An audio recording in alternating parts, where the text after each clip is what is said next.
Hi everyone, I'm Simon from Pearlywinks Craft Supplies, and I'm going to be showing you how to use the different tools and functions within Atelier. So let's head over and find out what they can do. So now we're going to be learning about our Effects tab. So our Effects tab or tool can be found over here. If we click on it, nothing's going to happen because I've not got any images in there as yet. So for this one, I think because we're going to be working with colour, and this one's a little bit more interesting. So you've got some of the cool features in this section. So I'm going to use the Serenity Grunge pack. I'm going to select a backing paper, and I am going to, shall we select 2 backing papers, and we'll see some magic happening. So I'm going to pop that one down first, and then I love these stripes. Now that's no good. Can't see that, can we? So there's other ways of doing this, but for this little demonstration, I'm using the Effects tab. Excuse me. I'm going to be just using this, but you can use your crops and your blends to do this, so you get a lovely, lovely blend. So I'm just going to pop back into my transform, and I'm just going to centralize that on my page, and then I'm going to go to the Effects tab. Now, in the Effects tab, we have several different sliders here. These will change the color. So if we go across, you can see the colors are changing there.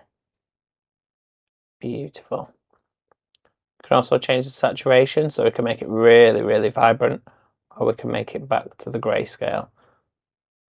So for this one, I'm just going to keep it quite high, and I'm just going to change it just a little bit.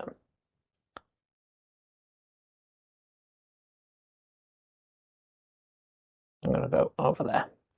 Then we can change the brightness. So the more brightness, the more white comes through. And of course you can change that to black. So I'm just going to keep that as it is. So these are set to 100, and your hue saturation is usually set to 0. So that's your default for these. So it's 0, and then all of these are 100. So that's our brightness, and then we go to our contrast.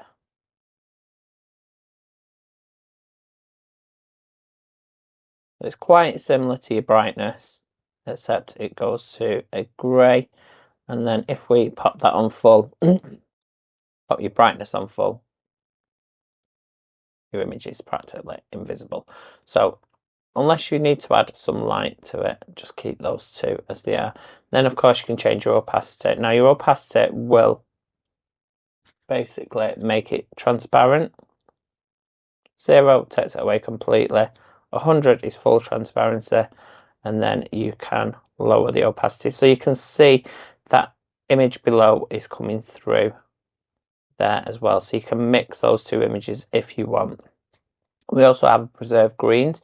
So what we'd do with that is that will preserve all the greens in your image. I'm going to turn that off now.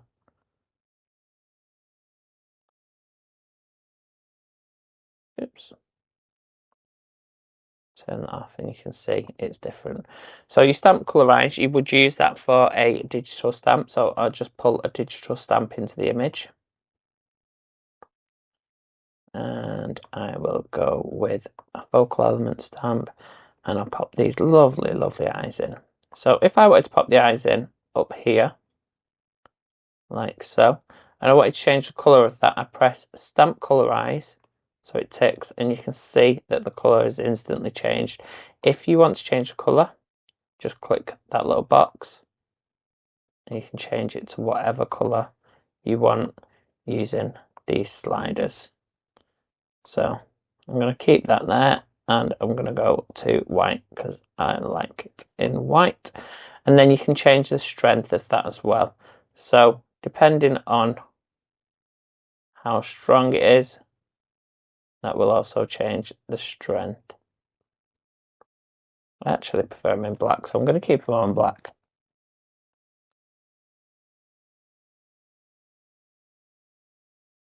So I'm going to skip this one just for a second, and I'm going to pop this one on. So this is called a sticker outline.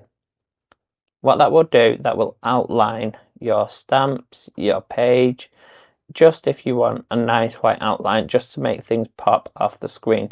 So when I do it, I usually set this to about 1, and you can see that instantly makes those eyes stand out a little bit more. We can take that one step further and we can add a shadow, just to make it pop just that little bit more. So this is your X shadow, so XY, that will move it left and right. And then you've got your Y axes, which will lift it up or down. And you've got your blur. So the bigger the blur, the harder the shadow is to see, but then the smaller the blur, you can see it's practically a copy. And if your sticker outline's not on there as well, it will go to the image rather than the outline. So usually what I'll set that maybe to about 15.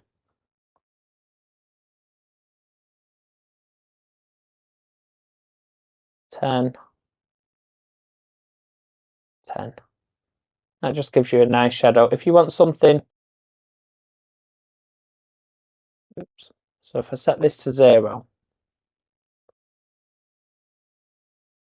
that shadow is then applied directly behind the image. So it won't show on that, but then it's applied directly behind the image. So that then gives the illusion that it is directly above, opposed to the lights coming from the side. I'm just going to take those off. What I'm going to do now is I'm going to click on my backing page, and then I'm going to remove the selected colour. What this will do, it will remove one selected colour from your project. So I'm going to click on that, and as you can see, it's not done the best job. I'm just going to change these settings back to 0.